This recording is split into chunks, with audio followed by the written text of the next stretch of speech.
Nico Harrison's unseen blunder intensifies following Kyrie Irving's brutal injury. The Dallas Mavericks have been under more fire than any NBA team in recent memory as of late, as Nico Harrison decided to trade Luka Doncic to the Los Angeles Lakers last month out of nowhere, and everything that could have possibly gone wrong since then has.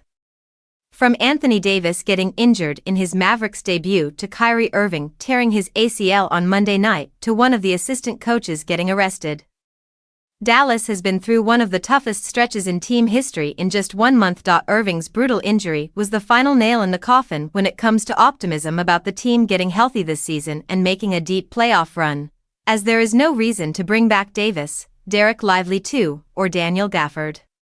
They don't have the depth to make a run to the NBA Finals, and all hope is gone. Harrison's trade for Martin has had major consequences already. Irving was the team's sole hope to stay above water until the bigs returned, and his injury has magnified one of Nico Harrison's blunders from the trade deadline that has seriously crippled the Mavericks for the rest of the season.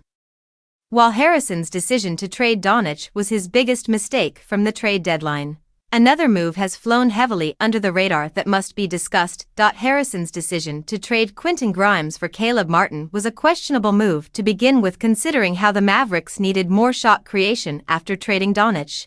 But the financial implications that came along with this deal were incredibly risky, and this risk has not paid off for Dallas. On top of Martin not playing a game yet, the Mavericks can't sign another player to fill their final roster spot until April 10th due to them being hard-capped, as they took back much more money than they sent out, and this prevents them from being able to sign another guard to help make up for what they lost with Irving going down. This move by Harrison also cost the Mavericks their chance at re-signing Moses Brown after he had a dominant stint with the team on a 10-day deal, and him leaving no room for mid-season flexibility was a blatant mistake that he can't take back. Considering how bad Dallas' injury luck was all season before the trade deadline, he shouldn't have made a move that restricts them from signing a 15th player, and they should be regretting it now as they slide down the standings.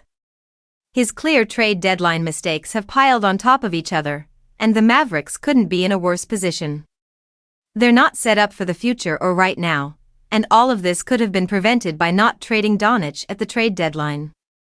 With Doncic on the floor, Dallas has a chance to beat any team at any moment, but that can't always be said about Irving or Davis. The consequences of trading Grimes for Martin will continue to be revealed, as they'll be stuck with the roster they have for over a month, and time will tell what kind of impact Martin makes. It sounds like his return is approaching, and him stringing together some solid performances to close the year could give fans some much-needed positivity heading into the offseason.